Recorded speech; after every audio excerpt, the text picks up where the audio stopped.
So Penelope has heard the story that she's going to hear from this stranger who came to her house about being a Cretan sailor. She's not sure she trusts it, but she goes ahead and hears the story. The sailor may know Odysseus, so it goes. They turn then to the next point in their conversation. And now Penelope has her turn to talk for a little while.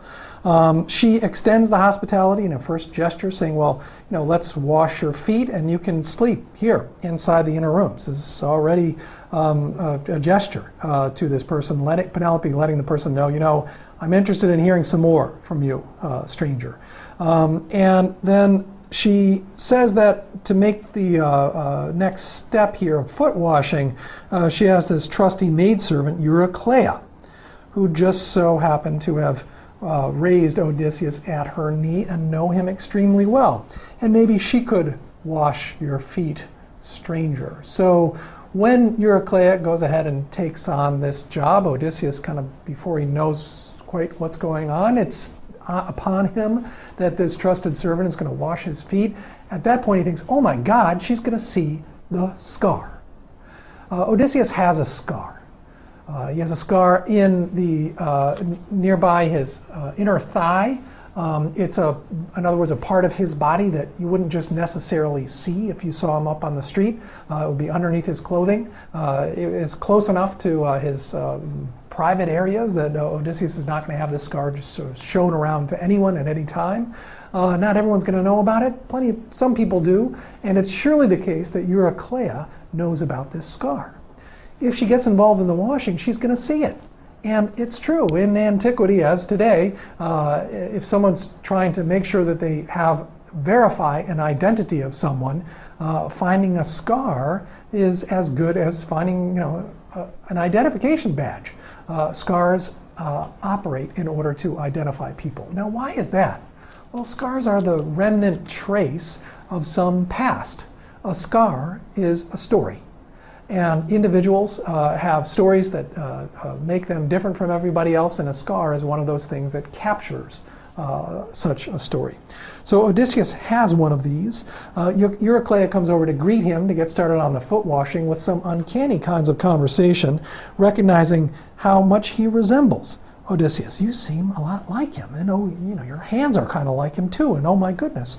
And at that point, she gets the bowl underneath his feet and lifts to see the foot, and at the same time sees the scar. Now at that point we hear a very long extended discussion of where the scar came from. Homer intrudes in this moment with a beautiful example of ring composition. Remember, we made a mention of what that is in an earlier lecture. Homer will mention some specific, oftentimes concrete object, a long digression about that object, and then he mentions the specific concrete object again to return to the story. Well, here we have that scar which, and then we go on for 2 full pages in your translation of detailed conversation from Homer, nearly 100 lines, about where this scar came from and what it means. And all of this, you can imagine, going through Eurycleia's mind for that momentary look. Oh my gosh, it's the scar. And if I were making a movie of this in Hollywood, I would position the camera above this and see the kind of foot dropping in slow motion and have this reverie of the backstory wash over Eurycleia in this very quick style as she is going through and reliving the memory of the scar.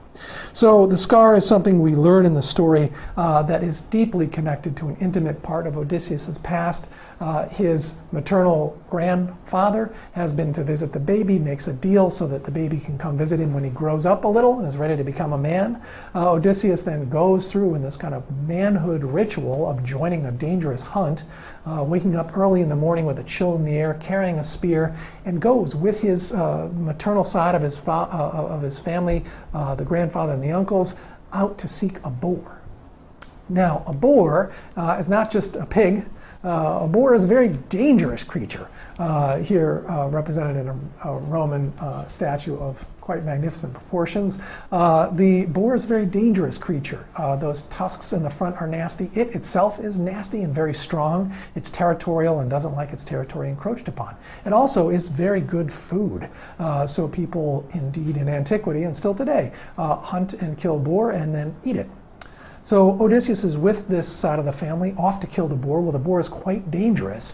The boar is hunkered down. Odysseus is approaching and making his lunge, but the boar comes out and gets a gore out of him first. Then Odysseus comes back and kills the boar. So he gets his scar. He earns his scar, and the scar is forever attached to this moment in Odysseus' life where he passes from being a boy to being a man. So a pivotal part in Odysseus emerging into his own mature identity. There are other things that happen during the story as well. You'll recall that Odysseus actually gets his name from such an event. The maternal grandfather at that point bestows upon him the name Odysseus, which he at that point ties to an etymology in Greek, linking that name with Greek words for pain. It's a little bit of a stretch, but it's good enough. The idea of painfulness dwells inside of the sounds that make up Odysseus' name. And Odysseus so then earns his name, earns that critical piece of his own identity in this incident with the boar. So not only is Eurycleia recognizing just any scar, a scar which acts as an identity token to verify that this really is Odysseus, but it's one that Odysseus himself earned in earning his own identity and earning his own name. So the scar is deeply tied in with Odysseus' own identity. Homer also has a particular way of describing this very dangerous creature, one that is going to tie us back in to Odysseus himself. Have a look at book 19, page 404 in your Fagel's translation. We have a discussion of that boar and where it is just before it comes out and lunges at Odysseus. Then and there a great boar lay in wait in a thicket layer so dense that the sodden gusty winds could never pierce it, nor could the sun's sharp rays invade its depths, nor a downpour drench it through and through, so dense, so dark, and piled with fallen leaves. This is the boar's thicket and where the boar is waiting to strike against Odysseus. Compare it to what we saw at the end of book 5. Page 167 in the Fagel's translation. Remember, Odysseus at this point is trying to find a spot to shelter himself so that he can have a lair in which he'll be protected for the night. He found a grove with a clearing all around and crawled beneath 2 bushy olives, spring from the same root, one olive wild, the other of well-bred stock. No sodden gusty winds could ever pierce them, nor could the sun's sharp rays invade their depths, nor could a downpour drench them through and through, so dense they grew together, tangling side by side. Homer repeats the exact same 4-sentence Greek description of the shelter that Odysseus has at his most extreme moment, just when he's about to maybe die over the night, but instead has another chance at life when he awakes the next day. So this place where a kind of incubator where he can preserve his life over the night.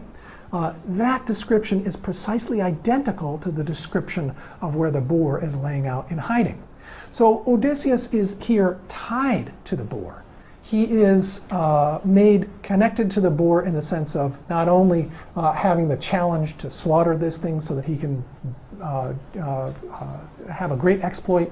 It gives him a chance to move from being a boy to a man. It also earns him his name. Well, Odysseus is connected even further with the boar through this repetition of lines, showing that Odysseus' connection with the boar runs very deep. So the scar, this one that Eurycleia gets us connected with, we get to see the entire episode with the boar come out through this scar episode. Eurycleia sees it, she ties into it, and now she knows that this is indeed Odysseus.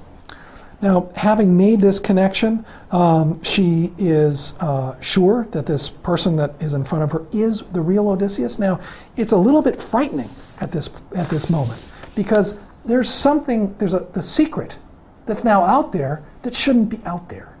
Odysseus is not ready for Penelope, for all the serving women that are sitting around the outsides that are sleeping with the suitors. He's not ready for that secret to get out. And knowing what's about to happen, because she sees, and he can tell that she knows. So not only does she know, but he knows that she knows. He then stops her, takes his hand and puts the secret back down in her mouth and says, "Don't you dare tell her or I'll kill you." This is someone who's an intimate of his, very close in with his family, the serving woman Eurycleia, beloved by the family, not just Odysseus, but Telemachus also, all the way back to the times when Telemachus was a small child. So it is not that he takes her less seriously, it's that he takes this secret very seriously. It is not now time for it to come out. So he stops it from coming out of Eurycleia's mouth, and he then threatens her own life to say, I will kill you if you let this secret out. It's not yet time. The secret code of knowledge cannot yet be shared. It's only something that Telemachus is in on so far. Now Eurycleia has figured it out, but Odysseus does not want her to share. Soon enough, it's going to come to Penelope, but he's not quite ready for that to happen. He's certainly not ready for it to be public. The next stage that is going to happen is we're going to close off Book 19, having a look at Penelope's dream.